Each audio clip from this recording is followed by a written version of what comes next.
Reading an electrocardiograph fascinates every medical student and practitioner. But what looks so simple and clear-cut in the books does not appear so when it comes to actual ECG reading in wards and clinics. This cassette aims to solve this problem by developing an eye to pinpoint the abnormalities and analyze them systematically. The cassette teaches simple things first and more complicated problems later towards the end of the cassette. So until you master the first 5 sections, do not view the last 2.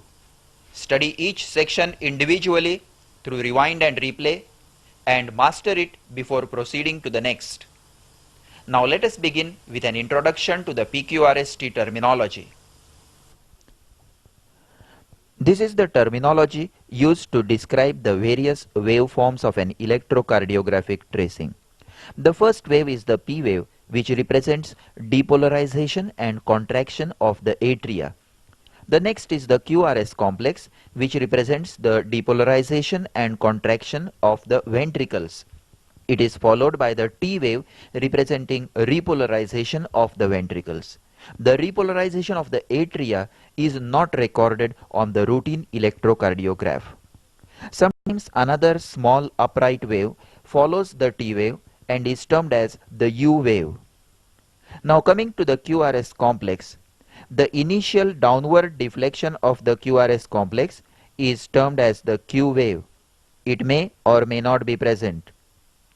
The first upward deflection of the QRS complex is termed as the R wave, and the downward deflection following the R wave is termed as the S wave. Sometimes there may be a second upward deflection following an R wave.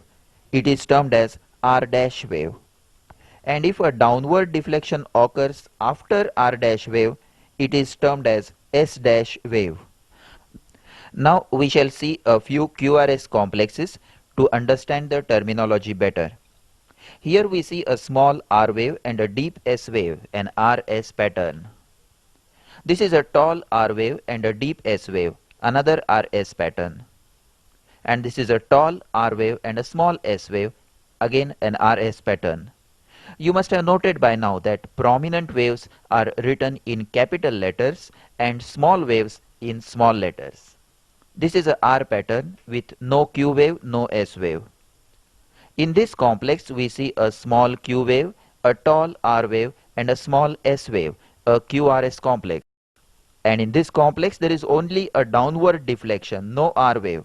We do not know whether it is a Q wave or a S wave, so it is termed as QS complex. This is a RSR dash with a deep S wave. This is a RSR dash with a tall R dash wave.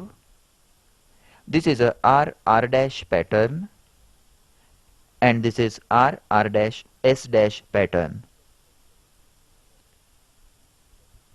Now we shall study the various intervals. The time from the onset of the P wave to the onset of the QRS complex is termed as the PR interval. It represents the conduction time from the atrium to the ventricles, from the onset of P wave to the onset of QRS complex. The time from the beginning of the Q wave to the end of the S wave is called the QRS interval. It indicates the time taken by the impulse to spread through the two ventricles. The time from the beginning of the Q wave to the end of the T wave is called the QT interval. It represents the total electrical activity of the ventricles.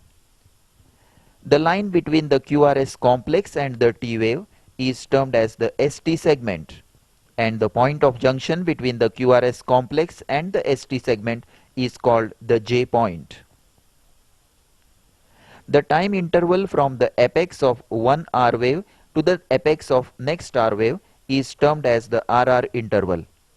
RR interval is related to the heart rate or rate of ventricular contractions. The time interval from the beginning of one P wave to the beginning of next P wave is termed as the PP interval. The PP interval indicates the rate of atrial contractions.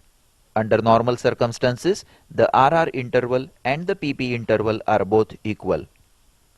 In a normal ECG, The PR, ST and TP segments are at the same horizontal level and form the baseline or the isoelectric line.